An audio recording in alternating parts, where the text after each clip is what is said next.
World building matters. It is the thing that sets science fiction and fantasy books apart from every other genre. And so, even more so, the kind of world building that you use matters, and readers will connect with certain kinds of world building more than other kinds of world building. That's just the way it goes. And as much as you're thinking about tropes, which can be a thing, and readers can think of tropes, readers also do have opinions about the kind of world building they like and the kind of world building they're comfortable with versus the kind of world building they are not comfortable with. Going back to my episode about themes, science fiction and fantasy can be a great way to incorporate themes into your story world because you can hardwire those themes to come out in the world building itself. So it's not very preachy. But even so, if you're doing that, then readers will go, I don't love this world building for some reason. It doesn't connect with me. I'm going to go to this other book instead. The kind of world building you're including in these specific areas can help your book sell to certain readers and then be a turnoff to other readers. And that is okay because, of course, we want your book to sell to the right readers. We want your stories to connect with readers who will love them so that you can create that wonderful relationship and you keep writing books and they keep buying books or requesting your books to the library, as the case may be, and everybody wins. So join me in this episode as we talk about 5 key areas of world building that readers specifically connect with in different ways and use them to measure whether or not they're going to be into your story. And you're going to want to listen right straight through to the end because we get into some really great stuff with area number 5. This is Janeen Ippolito. Let's talk.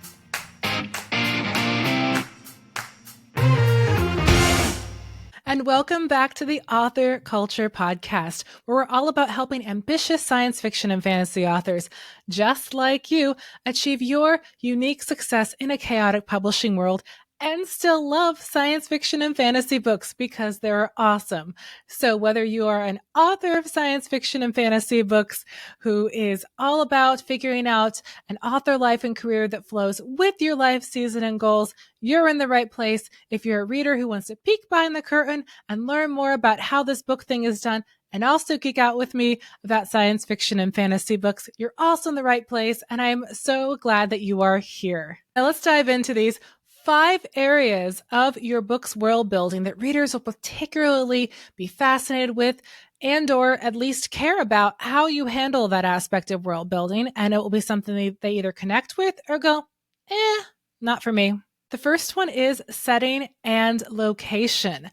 Readers do have preferences about different areas that they enjoy reading about. There are readers who love a good low fantasy in a medieval setting. That is their jam. There are other readers who want a low fantasy, but please not in a quasi-medieval setting. Please give me alt history anywhere else but there.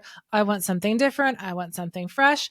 And so that can be a reason they pick up a book. And I've seen this done in the marketing in the last 10 years. People be like, oh, look, it's a low fantasy setting, but it's alt history from an African tribal perspective, or it's alternate history from an Asian perspective, specifically Japanese perspective, or Chinese perspective, although often with world building, you get things a little bit blended together there because often we're talking about a fantasy world here. In the same way, when we're thinking about science fiction versus fantasy, a reason people might pick up a sci-fi book is literally because of the setting. They don't want fantasy worlds. They want to be on a spaceship, or they want to be dealing with geopolitical situations on a highly realistic reimagining of a starbase on Mars or something like that. So setting is huge, and where your world is set makes a big difference on whether or not readers are going to connect with your book.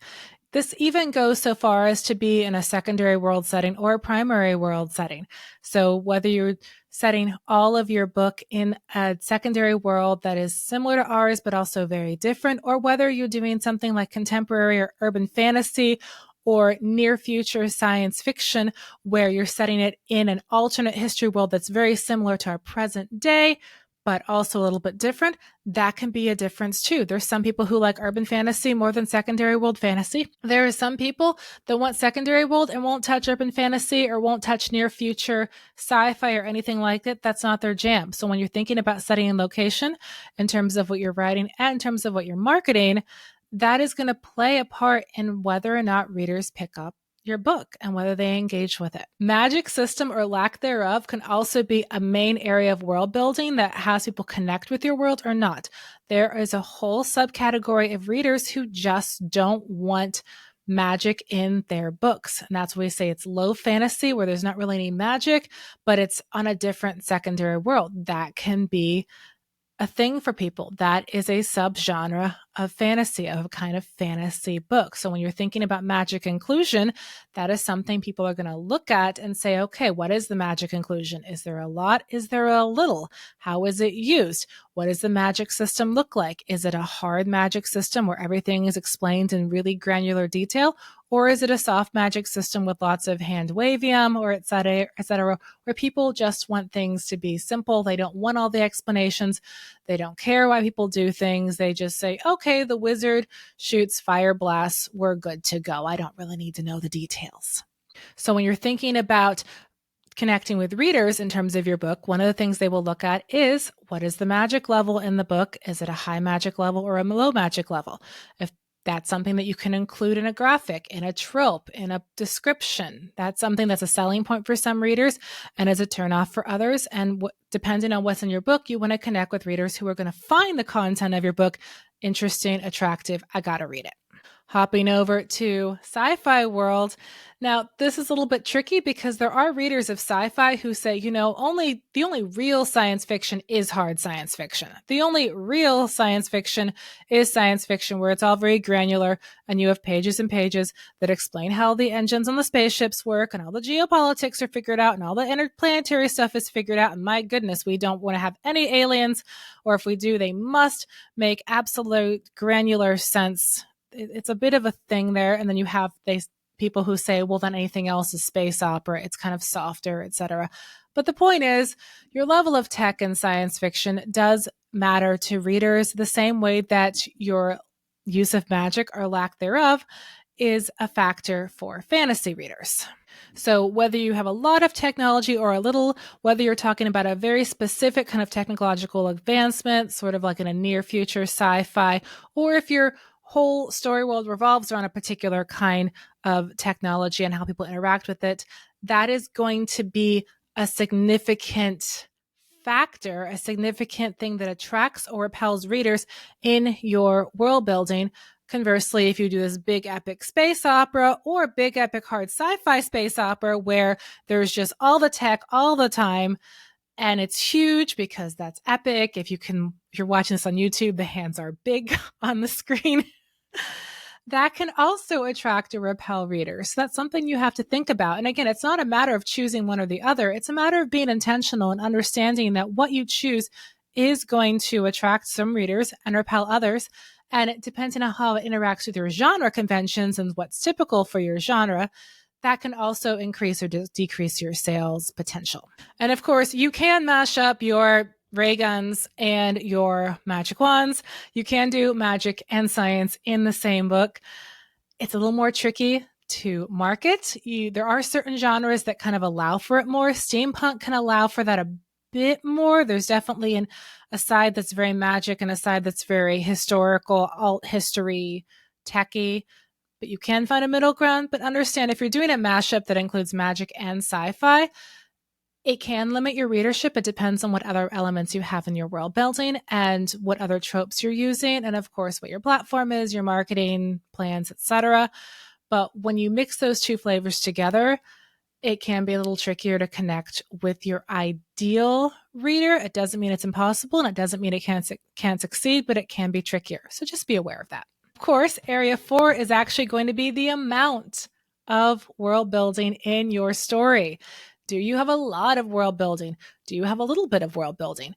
This has been, in 2025, it has been the year of the cozy. There has been so much cozification of everything, making world building very simple, making it almost wallpaper world building, where it sits in the background and it follows very expected conventions and tropes, so people can kind of slide right into your book after a long day and they don't have to think too much. That doesn't mean that complex world building is on the outs.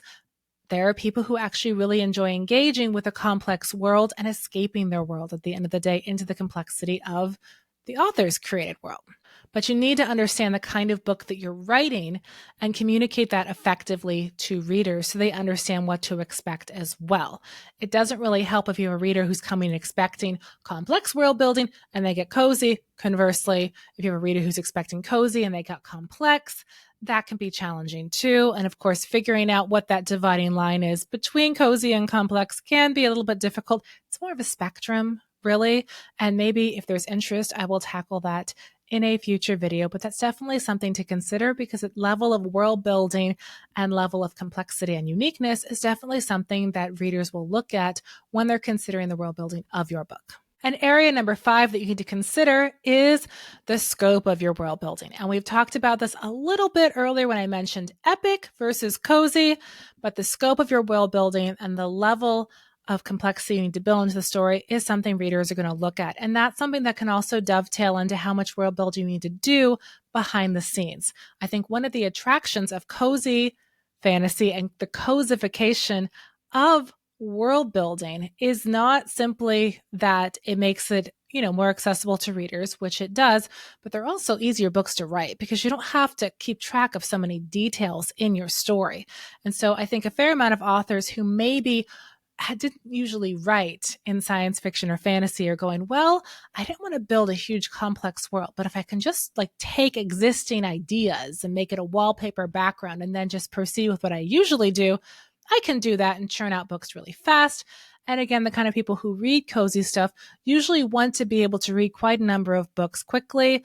They're looking for something that's going to be a steady, comfy read that they can come to night after night after night. So if authors can write them quickly and readers can read them quickly, then we actually have a really happy reader-author connection here. So I think that's one of the appeals there. But that's not to say that if you write complex and big scope that you won't find readership. It just means I think cozy is going to have a moment here, and I think that moment's going to stay.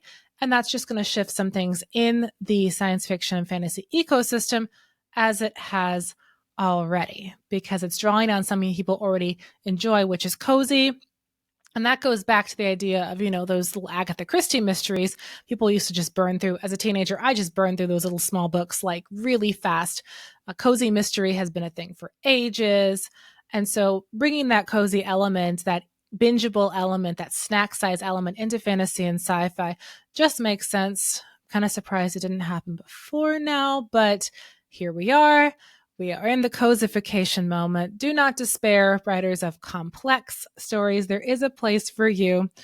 But if you are looking to take your big elements and make them something a little more manageable, what I do recommend is keep building your worlds behind the scenes, create the bigness. But then when you're going through your actual story, especially during edits, trim things down and look at things and see how you can simplify those concepts as you choose. Again, this is up to you. I'm never going to tell you to compromise your authenticity for the sake of hitting a certain cozy trend. I don't think it's a trend. I think it's going to stick around. But the point is, you don't have to write in that genre if it doesn't work for you. But if you are interested in exploring it and you're like, wow, I don't know if I can do something that simple to start off with, then go big, but then trim it down in edits. Or conversely, keep it a little bigger, but keep the plot really simple, and you should still be okay. So, in summary, when you're thinking about what areas that readers are going to look at in your world building and what's going to connect them to your stories, think about your setting, magic system, tech level, the level of your world building, and the scope of your story. These are areas that readers are definitely going to be looking into as they pick up your book and see if it fits for them. And again, we're all about helping your books find the right readers for them so that those readers will enjoy them, buy your next book, leave reviews, all of those fun things, and everybody wins. So what are world building elements that you look for when you're picking up a science fiction or fantasy book? Share below on YouTube in a comment, or you can also share your thoughts on social media, and I would love to hear them. Also, if you haven't already, do make sure that you hit that subscribe button on YouTube or on your favorite podcast platform.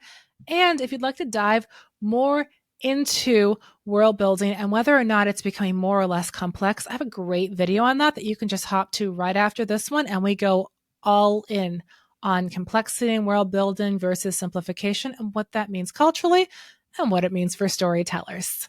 Thank you so much for hanging out with me today. This is Janeen Ippolito of Author Culture. Go forth and be awesome.